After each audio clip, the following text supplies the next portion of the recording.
সবাই ঈদ মোবারক। আপনারা সবাই ভালো থাকেন, লাচ্ছি লুচি খায়েন, মাংস কম খায়েন, শরীরটা ঠিক রাখুন লাগবে, ঠিক আছে না? আমি আপনাদের কাছে জানতে চাই আপনাদের জীবনের সবচেয়ে বড় উৎসব কি জাহিদ হাসান? এই যে আমরা একটা ছবি করেছি নাম হলো উৎসব। এখন এই মুহূর্তে আসলে হয় কি যে অনেক সময় যদি জীবনে তো অনেক দিন চলে গেছে, অনেক মোমেন্টস, অনেক দুঃখ সুখ আনন্দ, কিন্তু এই মুহূর্তে উৎসবটা হচ্ছে আমার কারেন্ট যে উৎসবটা আগে একা একা উৎসব করতাম, বা আসলে একা উৎসব করা যায় না, উৎসব করতে হলে সবাইকে মিলে করতে হয়। এটা দুঃখের হোক আনন্দের হোক, আনন্দটা উৎসব করলে হয় কি আনন্দটা বেড়ে যায়, আবার দুঃখটাও শেয়ার করলে দুঃখটা কমে যায়। অতএব শেয়ারিং করতেই হবে। তারপরে এই যে ওর সঙ্গে বা অন্য অন্য আর্টিস্টের সঙ্গে একসঙ্গে কাজ করছি, নতুন একটা মুভি, সব কিছু মিলে এটাই বলবো। আচ্ছা, আপনাদের এখনকার উৎসব আমি বুঝতে পেরেছি। আমাদের এখনকার উৎসব হচ্ছে কি মহা উৎসব।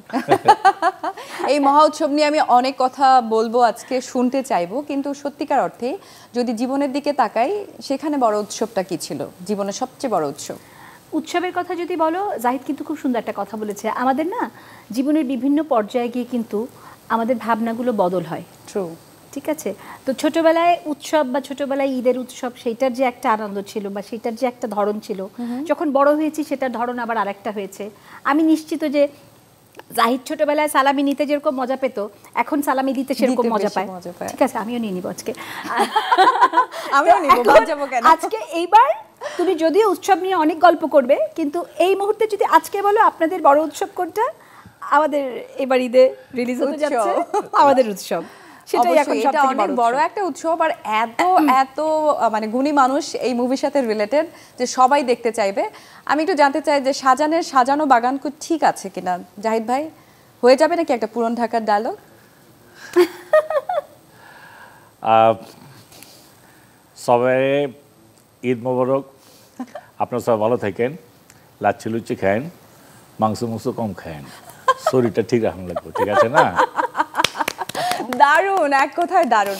আমরা কিন্তু এখনো সেই আরমান ভাই থেকে বের হতে পারিনি, সেই লুক, সেই ডায়লগ। আরে কি বের হতে, আমি তো এই টিভি চ্যানেলের মধ্যে দিয়ে আসতে আসতেই তো আরমান ভাইয়ের ভক্তরা ছবি তুললেন।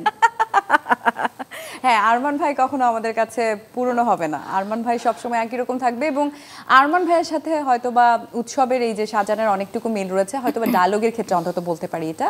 তো সবাই মিলে আমরা উৎসবমুখী হব, হলমুখী হব, সেই প্রত্যাশা থাকছে।